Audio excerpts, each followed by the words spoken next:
Alright, hello everyone. It's me again. If you remember earlier, I said that this is going to require audience participation, okay? I want to see your eyeballs up here, alright? Yes, I'm being very forward right now, alright? So, I want to know who pays attention to the newsletter, okay? Because you get a newsletter every week in your email. Alright, so someone should be able to tell me what the full name of this presentation is because you read the newsletter. No, you just pulled it up. No, I had it up. I literally had it up. Whoa. Incomplete, there's a guess. Another guess?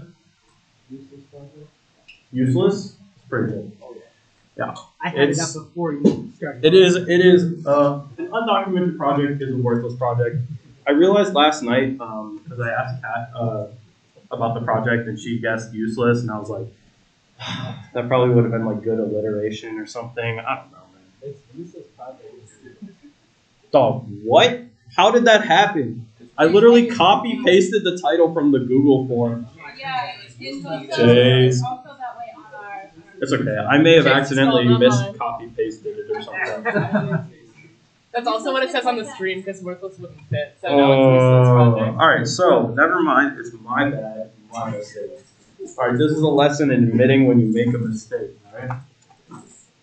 So, this is going to be sort of a case study of my independent study that I'm doing right now.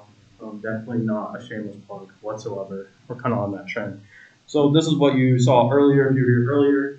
If you weren't here earlier, my name is Bradley Harker. Most people call me Brad. I am from Richmond, Virginia. I also previously was solely a dumpling enjoyer, but now we have Uni as well, both as featured in Cats. The Cats channel, if you're not a part of the Cats channel, do they have to add a role to get that? I think so, yeah. Yeah, go in Discord, go in the role join, add the Cats channel. Love all the Cats. I think Raina was the last one to post in there too. Yeah. So I am a fifth year computing security BSMS. I'm also a part of the SFS program or Scholarship for Service. So if you're interested in government work or something like that, getting free tuition, let me know. I know a lot of people have questions about it. So also Golang is the best lang, but mainly just because I'm too dumb to learn Rust. I also love pen testing. Recently this summer got super into embedded systems. I've always been a lover of DevSecOps as well. If you don't know what that means, definitely ask me at some point. I'd love to talk about it. So let's start off. Why documentation, okay? Who has a reason? Give me a reason. Okay? I saw that first hand. Eventually, you're going to come back to it for some reason. You don't want to spend 30 hours figuring out what it means. Eventually, you're going to come back to it, and you don't want to spend 30 hours trying to figure out what it means. You know how hard it is to explain to some random guy how your code works when you're trying to figure it out in the moment? Yeah, you know how hard it is to explain to some random person that how your code works in the moment. Or you die. Or you die. That makes it very hard to explain what your code does. Yeah, if you know what is supposed to happen in each step, you can convert it to other languages or refactor it and keep the same logic. If other people want to know how your project works, instead of going directly to the source, because it can get other documentation,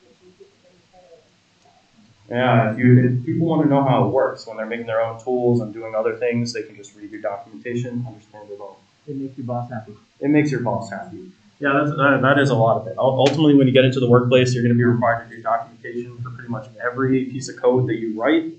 Because like the intro slide says, oh, there you go, an undocumented project is a worthless project. Or useless, however you want to go with that. So, Einstein probably once said, good code is self-documenting. Okay, we've all heard this quote. And, sorry, Einstein, you're wrong. Well, sort of. But we'll get into that later. So, like many of the reasons that you guys were saying, not everyone has spent over 100 hours with your code. They don't have this intimate familiarity with your code like you do. And the idea of documentation is to really give other people a jump start with your code base. Like Kenny said, if you die and someone else has to pick up your project tomorrow, well, hopefully they don't, move past you that soon. But Hopefully they don't move on that fast. Maybe they cry a little bit first. I don't know. But if you die and someone has to pick up your project tomorrow, they need a jumpstart with your code base, especially if they've never seen it before. So this includes you writing instructions for how to contribute to your project, especially if it's an open source project on GitHub. If you want other people to contribute, they need to know how they can contribute, where you need help, etc. How to maintenance your product. So like, let's say you're developing a solution. You need instructions on how to maintain that solution, as well as upgrading it and using your product as well. There's tons of other instruction sets you can find, but pretty much you need to write instructions for every single piece of your project. That way, when you die, I hate to make this morbid, but if you're not maintaining it, if someone else is maintaining it, someone else is trying to deploy your solution, they can follow these instructions. And this really helps and aids with adoption. Who knows what adoption means in terms of code? If someone was to take over your project? If someone was to take over your project. Close. Sort of. Okay. Getting people to use your stuff. That's it. Getting people to use your stuff. I publish something on GitHub, and I want to aid in adoption. I need to make it as usable as possible so that others will adopt this product into their workflow. So the question was it like advertising your product or your project? Yes and no. You could think of it as advertising or marketing, but in reality, what you're doing is you're advertising to developers, and developers don't care about fancy marketing BS, whatever. They care about documentation. I'm not going to use, for example, earlier Max and Anthony and I presented on Terraform and Ansible. I'm not going to use Terraform and Ansible if the documentation sucks and I can't figure out how to use it. The only reason we use it is because the documentation is super nice and it's super easy to learn. That's the whole idea. You need to think like these big software products. How can I make it super usable, super beginner friendly, and then everyone will want to use it because it's so easy to use. So let's flip this around. We are no longer developers. Let's think of this from a business perspective. You are insert industry professional here. For example, IT professional, cybersecurity professional, and you have a need. You are looking for a solution to that need. You're browsing the internet, you're scouring for weeks on end, trying to find a solution. And you don't have all the time or money that you'll ever need, because no one in a business ever has the time or money that you'll ever need. If you haven't been on co-op or an intern, if you haven't experienced any form of management, get used to this. You will never have all the time or money that you need to actually make something 100%. So this is the workflow. I'm manager trying to find a solution to my need. I'm going to find something online. Maybe it's a product, like a VMware product. Maybe it's an open source solution like Terraform or Ansible, and it fits my need in my organization.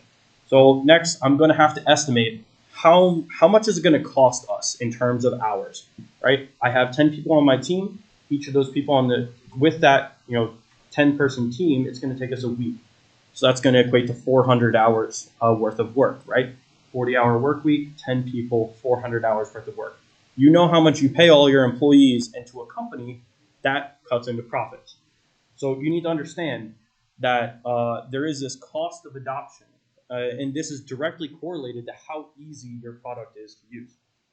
You're then going to execute that adoption. If the cost fits your budget, you're going to execute it. You're actually going to go through that 1 week converting to using this product or adding it onto your workflow.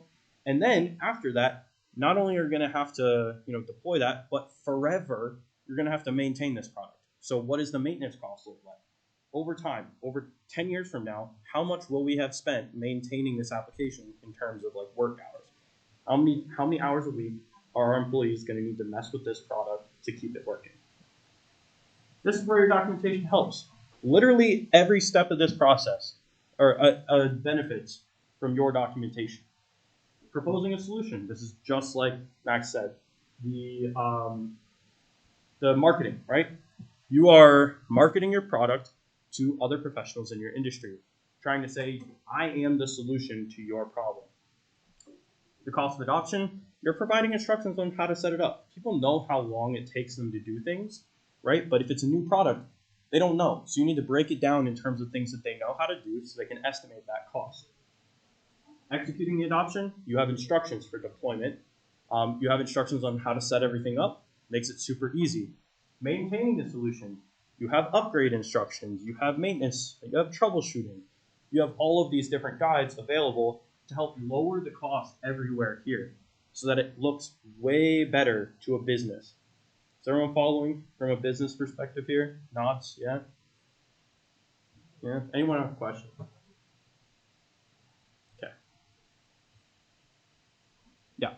So this is what I just said basically. You're going to be describing your solution as the best fit to help their need.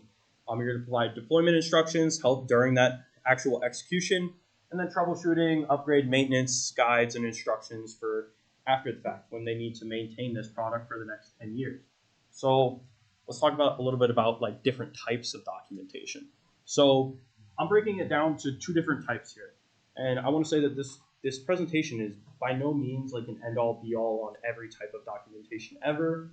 You know, take everything I say with a grain of salt. If you don't trust me, go look elsewhere.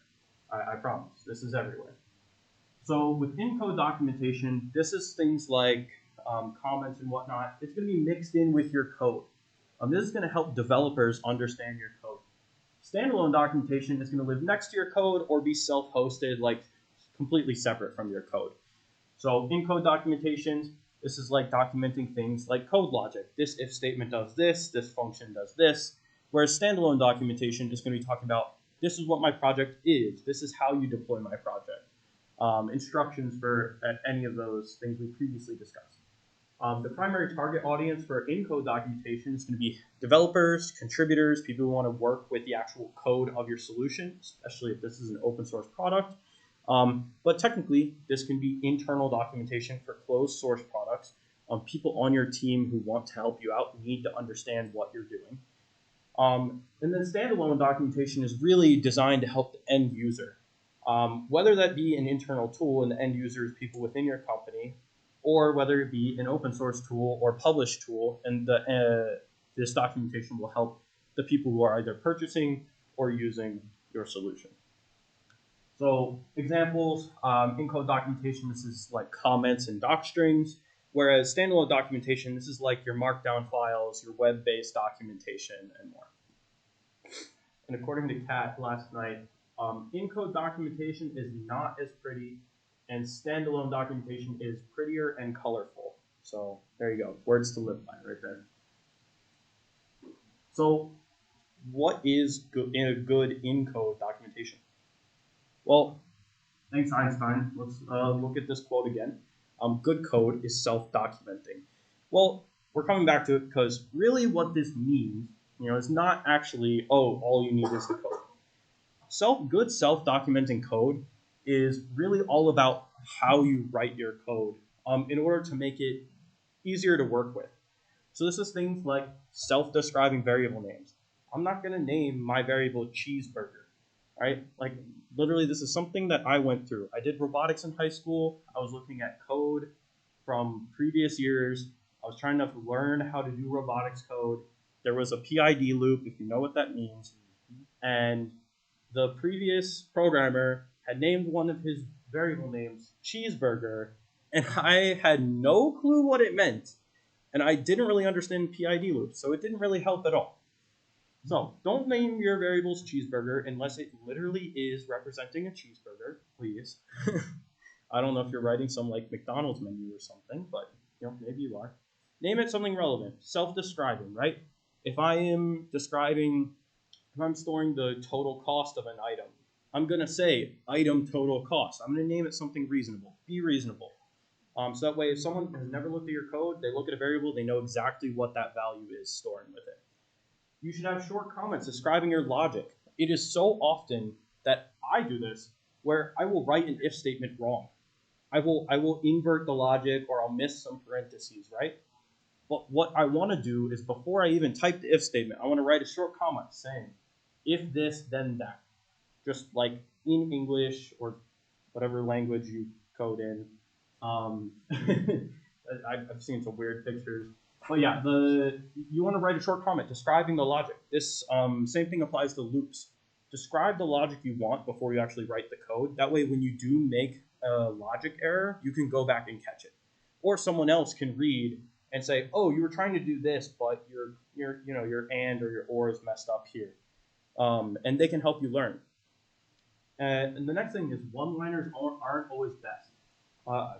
My mind always goes back to Max's presentation from a while ago, where he talked about Python one-liners. And he wrote a ton of Python programs all on a single line of code. And it had a lot of entity expansion and array expansion in it. And, it's really hard to read. It works. It does work. And sometimes when you're trying to minify code and make it the smallest possible, maybe it's required. But for the most part, in the real world, we're never really trying to do that, and we have code to minify our code for us. So we don't really need to write that. One-liners aren't always best. My kind of good rule of thumb for this is if someone who doesn't know the language can't understand it, it's probably not a good idea. Generally, like verbosity, although it takes more lines of code, sometimes more lines of code is better because it's more self-documenting. Also, white space shows separation. This is something that I struggle with when I help people all the time. It's something that kind of bugs me a little bit, especially when my brother calls me and asks for help on his intro programming assignments. And he's writing Python and he hasn't formatted his code. And his indentation is fine because Python relies on indentation, but there's white space missing, there's here, there. It's so hard to read.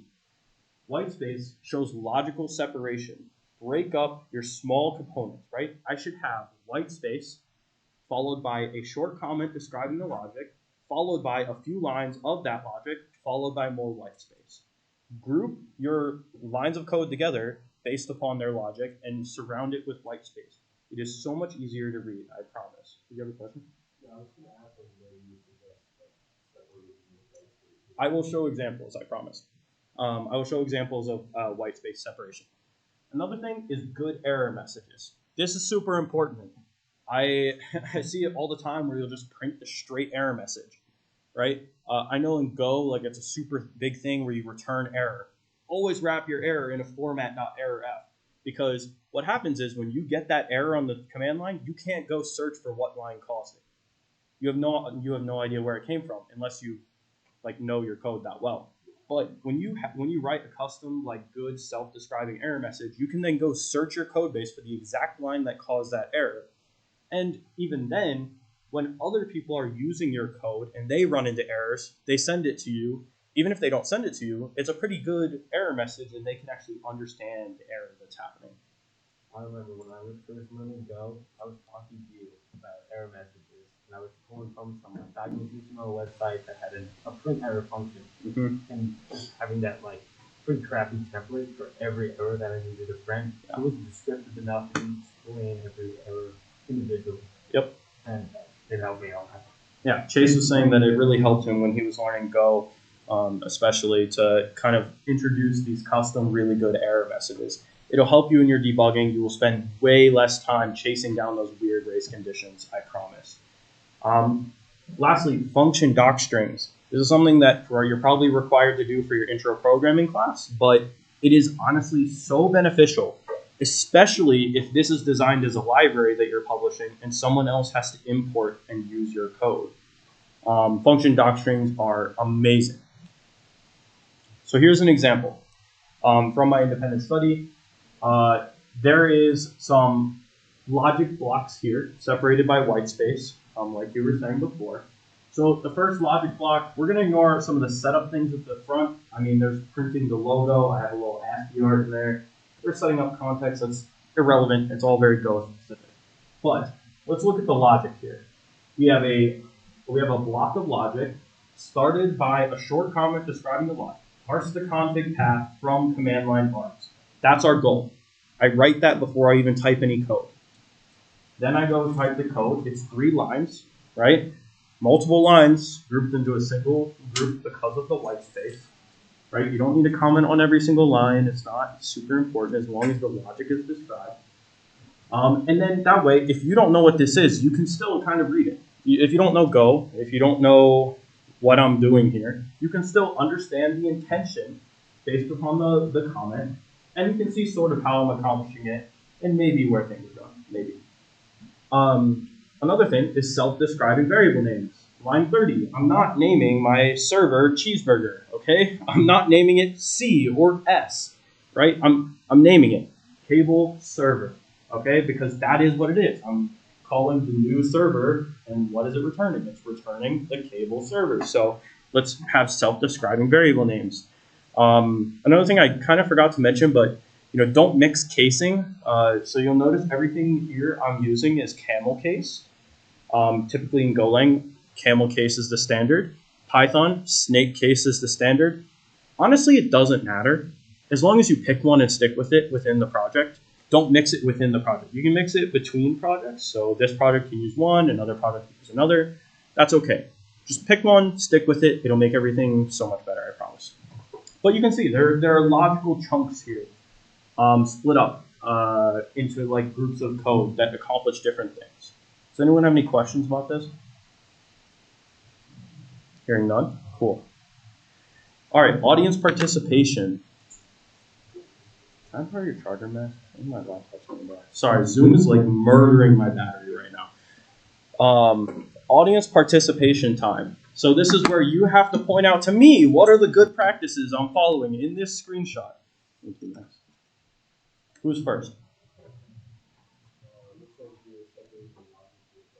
Separating logic with white space, that's good. Variable names are pretty indicative of what they are. Feel free to call me out on things I did wrong. Don't worry about it. Critiquing is good. Constructive criticism is good. Short descriptive comment before the logic. Short descriptive comment before the logic.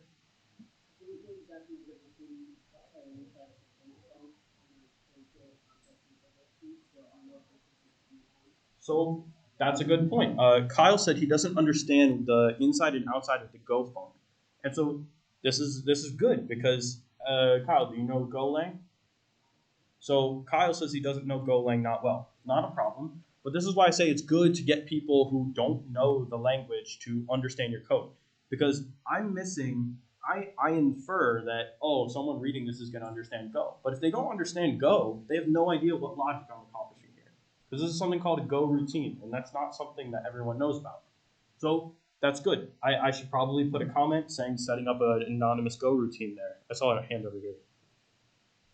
No, yeah. I said you had well-labeled error and warning messages. Well-labeled error and warning messages. Yes, that's good. You said that whatever you asked about Golang, like their function and the way it works. If you have one of those things embedded in another one, like you say, you're gonna have to explain how that function would work, or is it assumed that after they see like the logic of how this thing works and they'll know it from there? So yeah, so that's like one of those optional things. So the question is like if I have multiple of these instances where I'm using like anonymous Go routines, should I document each one of those with like a small one-liner comment? And the answer is depends. It's really who your target audience is. Are you expecting people who don't know Go to read this code? If the answer is yes, you probably should put something everywhere.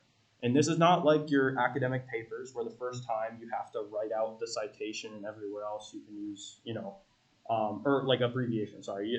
The first time you have to write out the abbreviation and everywhere else you can just use the abbreviation, right? It's not like that. You can't expect people to go through your code linearly. They can click on literally any file they want and start from there. So if you're going to do it one place, I would do it everywhere. And it could be something that you copy paste. You could also set up CI/CD/linting rules to help that. Linters are things that actually look at your code. They analyze how well you're writing code and the style that you prefer.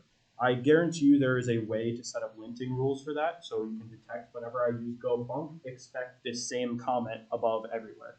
And it will actually error. You can integrate it with your Git saying we are not allowed to commit code that doesn't fit the linting style. There's a lot of things you can do. But the answer is if you do it one place, do it everywhere. Just be consistent. That's the important part. Is there another question? All right, cool. So yeah, those are, I only did 2 of those things, but you guys called out a lot of other ones. It's good. So short describing, comments describing logic, good error messages. There's one more, but I'm probably going to skip over it because we are kind of running out of time. But this is more code. Same kind of idea. Inside the go function, what I'm doing is not very obvious. So I'm saying auto exits. Oh, it says exists, but that's supposed to say exits. This is good reason why you should like read over or have someone else read over. But auto exits when the context is canceled. Describes the logic in there. And then I have some more error messages that are pretty verbose. So you can understand the execution flow of your code from the output. So now let's talk about standalone documentation. What does good standalone documentation look like? So this could be anything from simple markdown documentation, such as your GitHub README. Maybe you have a full whole markdown docs that you throw up in GitHub. This could also be hosted documentation. So 2 of my favorites are MakeDocs and Docusaurus. So these are the 2 popular ones that you will see. This is specifically MakeDocs material. So this one is based on Python, and it will generate a static website from Markdown into Python. Or no, it'll use Python to convert the Markdown into a static website. Docusaurus will actually take your Markdown and convert it into a React.js website. So if you're kind of a Node fanboy or if you're a Python person, pick and choose. They're both wonderful and they are both interchangeable pretty closely. So I highly recommend both of them. I have a lot of experience with MakeDocs from my internships and stuff like that. I'm also using it for my independent study as well. Docusaurus, I haven't gotten to play around with it much, but I just really don't like the idea of hosting my web stuff with React. Because even though I use it all the time, I still hate it. Yeah, I don't know. There's something like, I don't know, a therapist would be able to answer that. But so this is, what you would use this for is things like guides, like your deployment guide, your installation guide, all the stuff you would think about in your basic README, but you could also use like this for FAQs, troubleshooting, API documentation, all that kind of stuff. If you're going for API docs specifically, there are a lot of like purpose-built things, something called like Swagger docs, or I think they change it from Swagger to something else as the new version, but there's a ton of other products there, but these are the base set that I always go to. So highly recommend all of these. But that's to say, those are not the only ones that exist. So this is an example of the Markdown version. On the left-hand side is the README for the GitHub organization. If you didn't know, you can do, I think it's, you create a repo in your organization called .github and add a README to it. And then on the front of your organization, it displays this fancy little README section. You can do the same thing for your user page on GitHub. You create a repo called like .github, I think it is, and add a README. It'll pop up. This is, on the right-hand side is the specific project itself. So some of the things you're going to do, especially if you're like expect this project to still be under development, maybe you should call that out. I like to use emojis. It kind of draws your attention to different sections, that kind of stuff. Gives people an idea of what to expect when they're going to read. Disclaimers are always important to include. All this kind of stuff you can throw in Markdown. This is what MakeDocs material is going to look like. Pretty barren right now, as in the project is still in progress, but this is the basic landing page. Similar kind of idea. Let people know you're still working on something. Give people a place to start. This is going to be all-in-one documentation site. So we kind of got to guide people around. Same thing we talked about where people are not going to browse your code linearly. They're not always going to browse your documentation linearly. So you need to make sure that no matter where you pick up, it's easy to either get to the home or tell the user, hey, this is not the start. Kind of direct your users around. So let's get a little bit into my specific development workflow.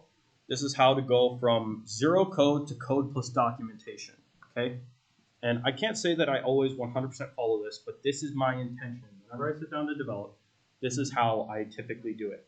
And this is the fastest way I have ever been able to develop projects.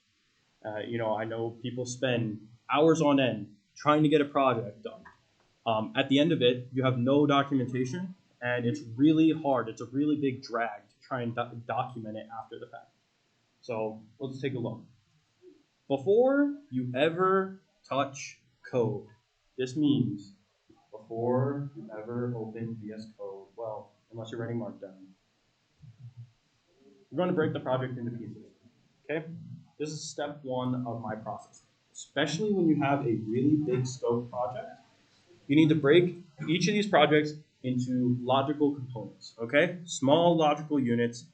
Each of these needs to serve a single purpose, right? So, for example, these are some of the components for my cable project. Something like the permission engine. This is going to control permissions within the project. Authentication system. This will control authentication.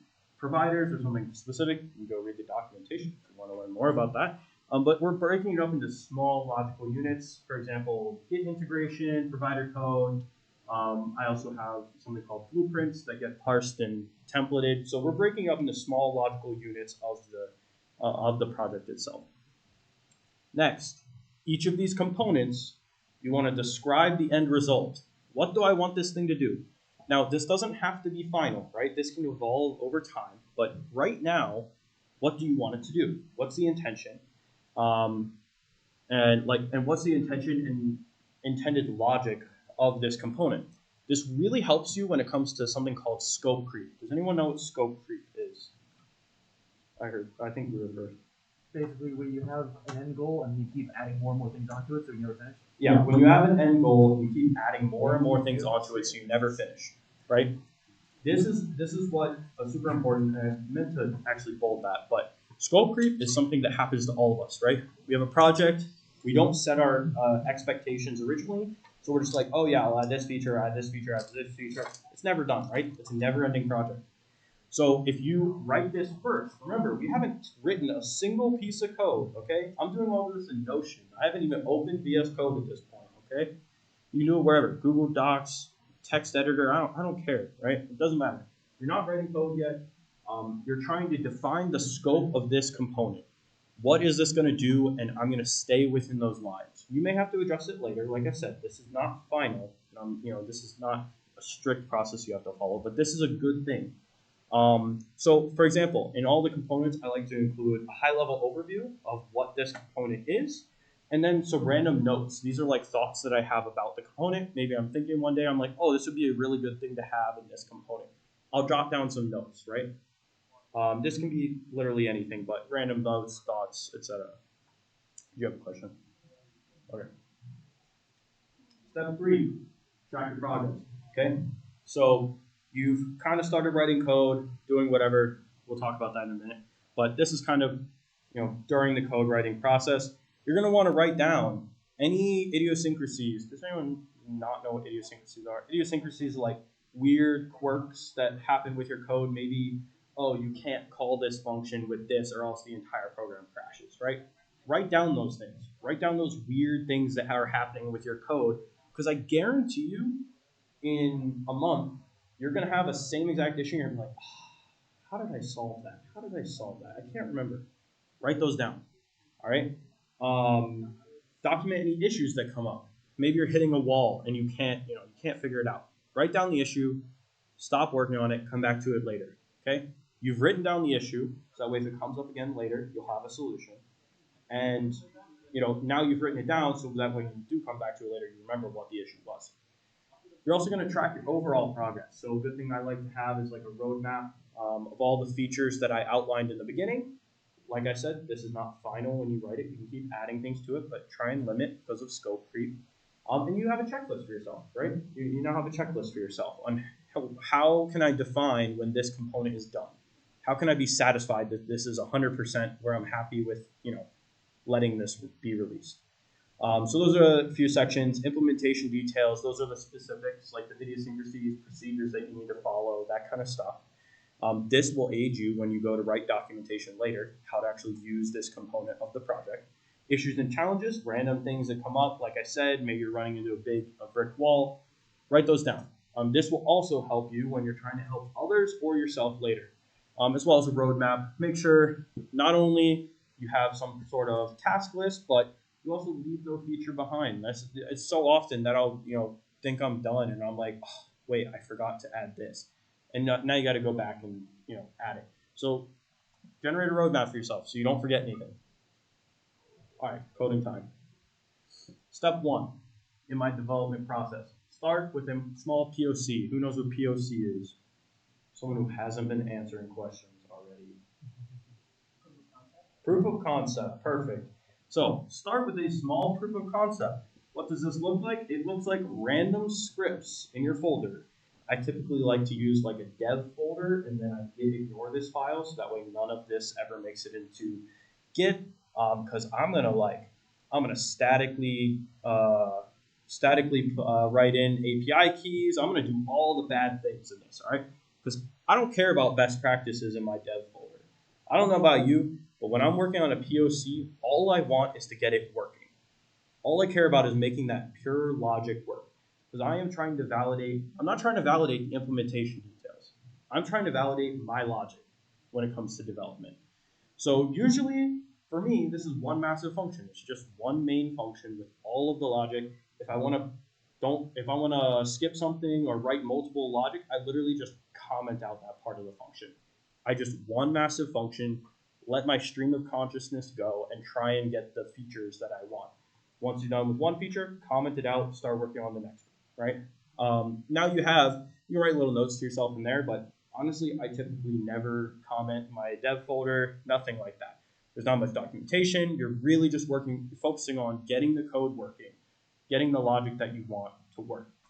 So now that you have all this is going to act like a code repository for later. You are now going to have a shit ton of, well, sorry, I'm not supposed to curse, but you're going to have a ton of snippets, code snippets that you can copy paste later. You're like, oh, how did I do that one thing? I forgot because it's on my other laptop, or it's, sorry, not on my other laptop, but I wrote it in a script and I deleted it, right? Now you have a code repository. So you have all these tiny little code snippets. So when you go to integrate a feature, like I haven't integrated SAML integration yet, but I do have a POC for how I would do it. So when I go to do that, I can just copy paste a bunch of code. And like I said, git ignore this. You don't want people looking at your nasty dev scripts. All right. Next step, port that proof of concept into the full component. So I like to organize all my components into packages, modules, fill with your language specific term here. But I like to isolate all of the different components into their own little package. The idea is to take the logical units that I created, all the different features, and put them into different functions. So ideally, this is creating like an internal library for myself to use in the rest of my code. Only take the code that you need from your dev scripts. If you don't need something or you tried something and it didn't work, don't take it. It doesn't matter. You don't need it. This will reduce your package size at the end. When you're trying to compile your code, you don't want a bunch of unnecessary code in there. You can save it for later if it does become relevant in your dev folder. And this is where you're going to follow those good self-documenting guidelines, commenting your code, doc strings, that kind of stuff. Super important at that step. And right here, when you're going to document that code, you're going to make sure every single function is documented. All right, every single function. You look at this. Every function is going to have a doc string. It's going to write notes to myself. You're going to write good doc strings. You're going to document all this loop logic, like look at all the tag refs to see if tag exists, and so then I'm going to do that. And so I know if my logic is broken, maybe I got my syntax wrong or something like that. That'll help me catch those logical errors at the end. So typically, when I'm going through and commenting all this, does anyone know what a litmus test is? Who wants to be brave and raise their hand and answer?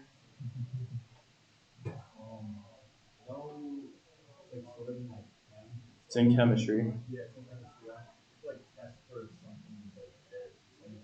Test for something's present. Close. Is it lit? Okay. All right. I think I'm too old for this. But the idea is that it's these little strip things, and you use them in chemistry when you're testing the pH of things. So the idea is testing to see what pH this is. It'll change colors based upon the pH. Doesn't really matter. The whole idea is this conditional logic to see should I do something based on this. It's a general term. So here are a few questions that you should ask yourself. Is this function being used by other components? Do I have logic, if statements, or loops, for, while, etc., still here? Do I need to remember something here later? Is it a to-do? Is there something left I haven't done? Is there a weird thing, like I need to run this function in a Go routine and not call it normally? Was this syntax or code confusing at first? Slash is still now. Is there some weird one-liner logic that I'm doing in Python? Yes, Max, I'm looking at you. That I don't, that I probably didn't understand before I actually wrote this. So if I didn't understand it and it took me a while to figure it out, I should probably comment that. So if answering yes to any of these, document your code. Write a comment, write a doc string, something. You need something. If you're unsure about one or more of these things, also document your code, okay? This is to say that, like, a lot of the common stuff that you'll see, a lot of the, this plus equals that, you don't need to comment that, right? It's all about, like, the logic of your application, and all the weird, quirky stuff that not everyone's going to recognize, and even you didn't recognize at the start.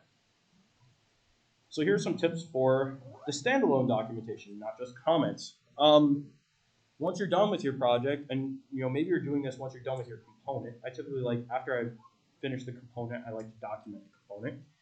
You're going to refer back to your pre-code docs. So you're going to go back to that. Where is it? Somewhere. Notion, these things, right? You're going to look at these things, this overview, these notes.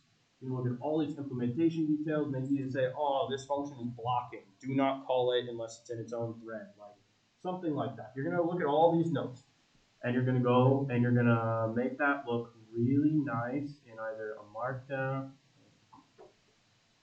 There we go. You're going to make this look really nice either on your standalone docs, on a website. Maybe you're going to write it in Markdown. But you're going to refer to your pre-code documentation to actually write this, because this is what you thought the product was going to be. Maybe you have to modify it slightly because it worked out differently than you thought, but that's okay. A good thing is to have someone unrelated to the project read through your documentation. Hey, you've never seen me work on this project. I've never explained this to you. Read through these docs and see if you understand what I'm talking about at the end. That's because the idea is your target audience is not going to have any experience with your project when they first pick up your documentation. Another good thing, when you're writing your deployment instructions, set up a blank VM, set up a blank Windows machine, a blank Linux machine, whatever, and try and deploy your product. I guarantee you there will be some weird dependency that is not installed by default that you need to document. There is all these kinds of things. Take a snapshot of a base VM, do it many times, run through the instructions on as many different operating systems as you can. Be the end user, act as the end user when you're writing your documentation. And especially when you have interesting and weird design, explain it. This is super, this is super common, right? We'll say, like, why did they do it this way? Just write an explanation. Then there's never that question, right? No one will have to wonder why you made this weird design decision. For example, these blueprint syntaxes. It looks both like Terraform and Docker at the same time. That's intentional. It's documented. It says it's based on both Terraform and Docker Compose syntax.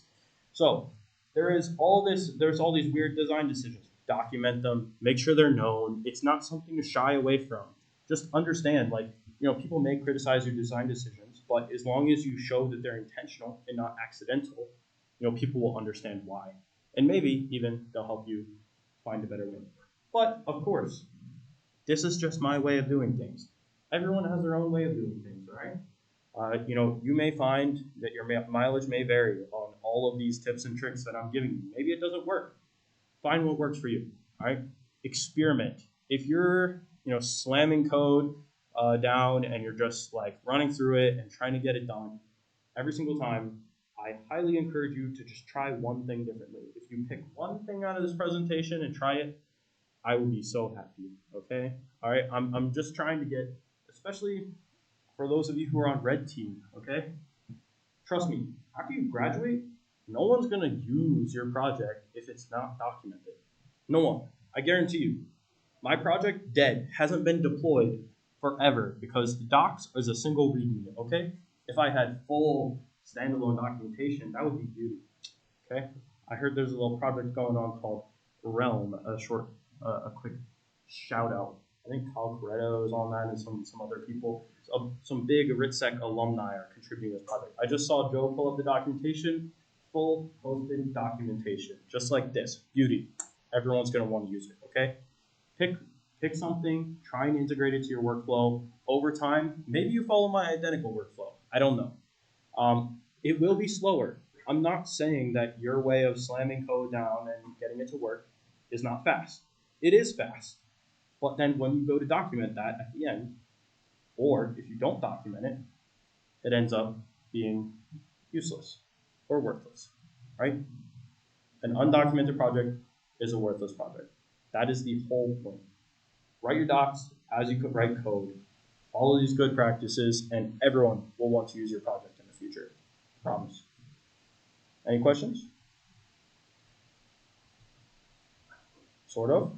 Yeah, I would say Golang does kind of like it makes Go docs automatically within code documentation. How does that fit into this?